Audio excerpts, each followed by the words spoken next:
T20 world cup 2024 में नाकामी के बाद और यूएसए जैसी एक क्लब टीम से बदतरीन शिकस्त के बाद पाकिस्तानी टीम में आजकल कप्तान को लेकर के चर्चे हो रही हैं। कोई कहता है कि कप्तान बदल दो, वाइट बॉल का कप्तान बदल दो, कोई कहता है कि सर्जरी की ज़रूरत है। लेकिन पाकिस्तान का अलमिया यह है कि यहाँ पे सबसे आसान काम किसी भी बुरी परफॉर्मेंस के बाद वो ये किया जाता है कि कप्तान बदल दो, टीम को बदल दो, खिलाड़ी को बदल दो, या फिर हेड कोच बदल दो, या सिलेक्शन कमेटी बदल दो। लेकिन सिस्टम बदलने की बात कोई नहीं करता। जो एक वही पुराना घिसा पिटा सियासी सिस्टम चला आ रहा है, वही सिस्टम रहता है और बाकी सारी चीज़ें बदलने की बात होती रहती है। जिस तरह से हाल फिलहाल हमने देखा ओडीआई वर्ल्ड कप 2023 में भी यही हुआ। जब टीम बदतरीन शिकस्त खा के आई तो सबने यही कहा कि कप्तान बदल दो।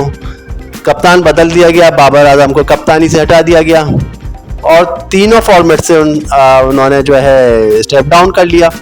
और फिर इसके बाद शाहीन आफरीदी को चांस दिया गया। शाहीन आफरीदी के साथ भी यही हुआ कि उनको सिर्फ एक सीरीज दी गई और उनको फिर हटा दिया गया और फिर से दोबारा से बाबर आजम को वाइट बॉल का यानी T20 का कप्तान मुकर्रर कर दिया गया। और अब जबकि बदतरीन शिकस्त हुई T20 वर्ल्ड कप में यूएसए के हाथों और इंडिया के हाथों, तो फिर से यही बातें हो रही है कि कप्तान बदल दिया जाए। लेकिन इस सारी कहानी से हटकर जो असल मुद्दा है वो ये है कि पाकिस्तान क्रिकेट टीम के कप्तान बाबर आजम अब मोहम्मद रिजवान की कप्तानी में खेलेंगे।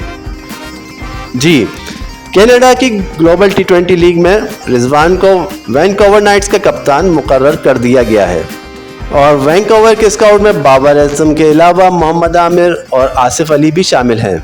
जनूबी अफ्रीका के डेविन प्रेटोरेस, नेपाल के संदीप लिमाचाने भी स्काउट का हिस्सा हैं। वैंकूवर नाइट्स ने रिजवान को कप्तान बनाने के ऐलान में इनके नाम के साथ सर लिखा है और टीम इंतजामिया का कहना है कि सर रिजवान जोरावर बैटिंग और फुर्तीली विकेट कीपिंग के साथ टीम को फतेहयाब कराने के लिए तैयार हैं। बाबर आजम और मोहम्मद आमिर को G20 ड्राफ्ट के दौरान महफूज किया गया था और जबकि मोहम्मद रिजवान को 2023 के एडिशन में उनकी जो शानदार कारकर्दगी के बाद रिटेन किया गया था उन्हें। इसके अलावा टोरंटो नेशनल्स ने पाकिस्तान के star pace bowler Shaheen Shah Afridi को भी साइन किया है और इसके अलावा ऑलराउंडर मोहम्मद नवाज को साइन करते हुए उन्होंने अपने एतमाद का भी इजहार किया है।